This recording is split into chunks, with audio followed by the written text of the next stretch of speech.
Hola, ¿qué tal? Donc, je vais vous faire l'analyse du match d'hier soir entre l'Espagne et l'Angleterre. Un match très passionnant avec énormément de rebondissements où l'Espagne a fini par perdre 3-2. Donc, en premier, j'ai analysé le match des Espagnols. Et en deuxième, celui des Anglais. Donc, les Espagnols, première mi-temps compliqué. Ils ont eu le ballon, mais ils n'arrivaient pas à se procurer des bonnes occasions.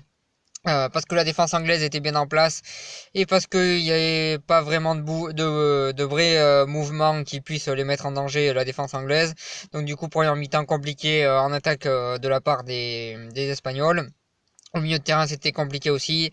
Et en défense, c'était compliqué vu qu'à chaque contre-attaque, ils étaient en difficulté et les joueurs rapides anglais leur ont posé énormément de difficultés. Donc voilà, en défense, c'était voilà, on voyait qu'à chaque attaque des Anglais, ils étaient en grosse difficulté parce que ça allait très vite en attaque et qu'ils ont malheureusement pas pu faire le match qu'ils voulaient, surtout en première mi-temps. Donc voilà, première mi-temps mauvaise de la part de mauvaise de la part des Espagnols, où ils n'ont pas réussi à bien attaquer, ils n'ont pas réussi à bien défendre comme je l'ai dit. Donc voilà, première mi-temps plutôt loupé de la part des Espagnols.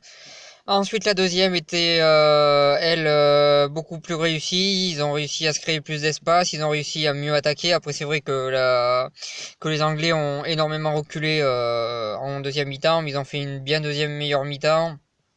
C'était plus intéressant à voir et il s'est passé plus de choses plus intéressantes de la part des Espagnols qui ont fait une deuxième mi-temps beaucoup plus réussie. On a vu des attaques mieux faites, on a vu plus d'occasions et globalement on a vu une deuxième mi-temps totalement réussie de la part des Espagnols. Malheureusement, il y avait déjà 3-0 à la mi-temps. Ils n'ont pas pu revenir, mais bon, deuxième mi-temps plutôt bonne des Espagnols et première mi-temps plutôt mauvaise. Voilà pour en revenir sur ce match-là. Ensuite, le match de l'Angleterre, ben, première mi-temps excellente où ils ont très bien défendu et en contre-attaque ça allait tellement vite que la défense espagnole pouvait pas faire grand-chose.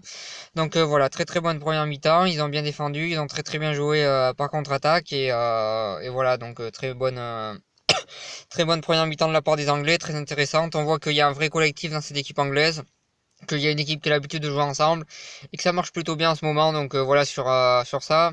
Ensuite, en deuxième mi-temps, c'était plus compliqué. Ils ont énormément reculé. J'ai l'impression que c'était un petit peu une consigne qu'ils avaient, mais ils ont énormément reculé. Ça jouait en leur défaveur. Ils ont subi énormément d'occasions, mais ils ont réussi à maintenir le score. Ils ont eu un petit peu de chance parce que je pense qu'il y a notamment un penalty en faveur de l'Espagne qui aurait dû être accordé et qui n'a pas été accordé. Mais ça reste quand même un très bon match. Mais ça reste quand même un très bon match de la part de la part des Anglais, même si je pense qu'un 3-3 aurait pas été démérité. Mais bon, gros match des Anglais. À part en deuxième mi-temps où ils ont un petit peu reculé.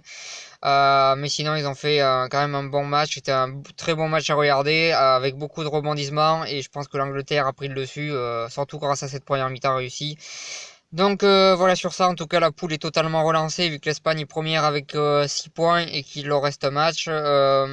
L'Angleterre est deuxième avec 4 points et il leur reste un match. Et la Croatie est dernière avec un point et il leur reste un match. Les trois équipes et il leur reste deux matchs pardon la Croatie. Donc les trois équipes encore qualifiées, c'est très serré, ça va pas jouer à grand chose et on va voir qu'est-ce qui va se passer. Donc voilà sur ça et voilà ce que j'avais à dire pour cette analyse. Si vous avez aimé, n'hésitez pas à partager et à en parler autour de vous. Moi je vous souhaite une bonne continuation et je vous remercie de m'avoir suivi.